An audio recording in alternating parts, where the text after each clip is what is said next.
Salam pergerakan. Bismillahirrohmanirrohim.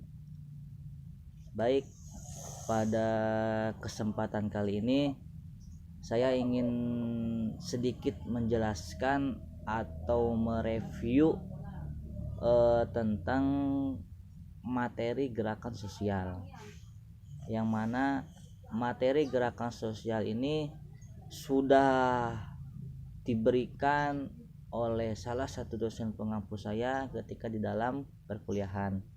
Untuk itu pada saat ini saya ingin mencoba untuk mereviewnya kembali. Sebelum saya mereview materi gerakan sosial ini, saya ingin sedikit memperkenalkan diri, karena menurut pepatah mengatakan bahwasannya tak kenal maka tak sayang. Baik, perkenalkan, nama saya Indra Nugraha Putra Pratama. Saya berasal dari Majalengka. Pada saat ini kebetulan saya sedang menempuh pendidikan S1 di kampus IAIN Syekh Nurjati Cirebon, jurusan pengembangan masyarakat Islam. Baik teman-teman semuanya, karena sesi perkenalan sudah selesai, mari kita kembali ke pembahasan awal tadi mengenai tentang pembahasan materi gerakan sosial. Jadi gerakan sosial atau social movement atau biasa disebut dengan istilah aksi kolektif atau collective action adalah merupakan suatu gerakan yang dilakukan secara kolektif atau yang dilakukan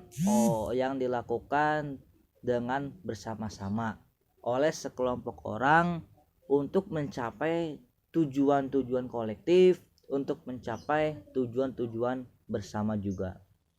Nah, jadi gerakan sosial atau aksi kolektif ini intinya suatu gerakan yang dilaksanakan atau yang dilakukan secara bersama-sama untuk mencapai tujuan bersama-sama juga. Lalu kemudian gerakan sosial atau aksi kolektif ini biasanya berada posisinya itu di luar kelembagaan yang mapan, yang terlembaga. Nah, jadi posisi gerakan sosial ini berada di luar kelembagaan yang terlembaga. Mungkin begitu posisi gerakan sosial. Terus biasanya juga gerakan sosial ini muncul merespon problem-problem sosial yang terjadi sebagai akibat dari perubahan sosial. Nah, jadi gerakan sosial ini biasanya selalu muncul ketika ada problem-problem sosial yang terjadi. Nah, jadi perubahan sosial yang pesat, perubahan sosial yang sangat cepat biasanya lalu menimbulkan dampak-dampak, lalu menimbulkan problem-problem yang sangat cepat juga, yang sangat pesat. Nah, di dalam perubahan sosial yang sangat pesat atau yang sangat cepat tersebut, mungkin ada sebagian orang yang merasakan sisi negatifnya. Mungkin ada juga sebagian orang yang merasakan dampak dari perubahan sosial tersebut. Mungkin ada juga sebagian orang yang merasakan dirugikan oleh adanya perubahan sosial tersebut. Nah, pada akhirnya dengan perubahan-perubahan sosial tadi, dengan perubahan-perubahan sosial yang mendapatkan atau yang menimbulkan problem-problem sosial tadi, akhirnya muncullah suatu gerakan sosial atau suatu aksi kolektif. Nah, namun yang menarik di sini bahwa gerakan sosial atau aksi kolektif ini bermacam-macam.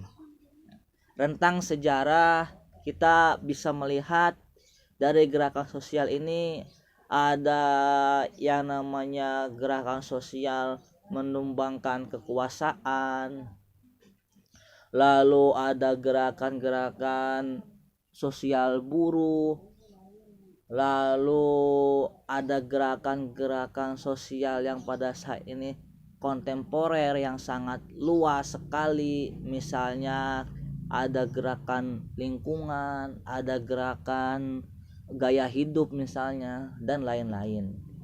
Jadi menurut rentang sejarah bahwasanya gerakan sosial itu sangat beragam-ragam, sangat banyak sekali macamnya.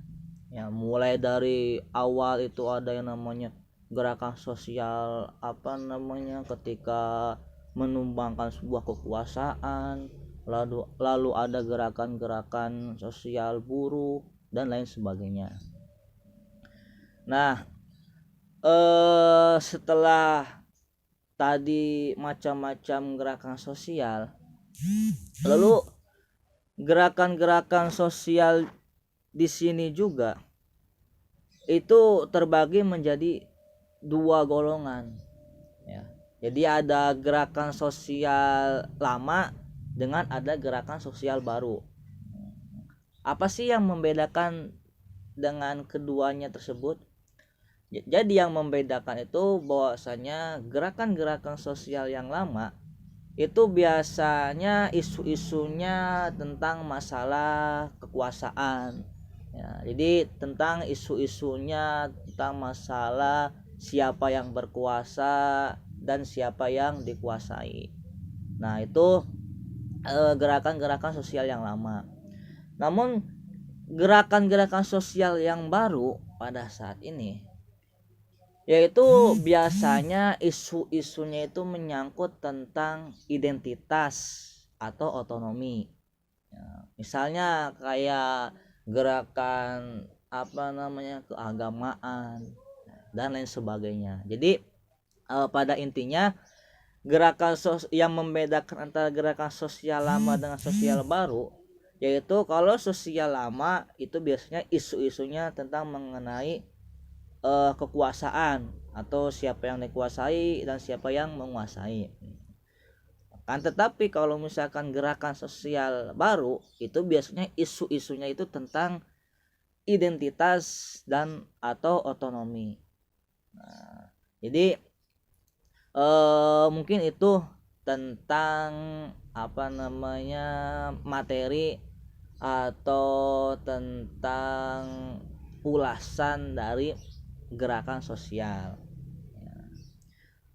Mungkin dari saya cukup sekian. Barangkali ada kesalahan atau kekhilafan, saya mohon maaf. Kurang lebihnya saya juga mohon maaf. Akhirul kalam, wallahul muwaffiq ila aqwamit thoriq. Assalamualaikum warahmatullahi wabarakatuh.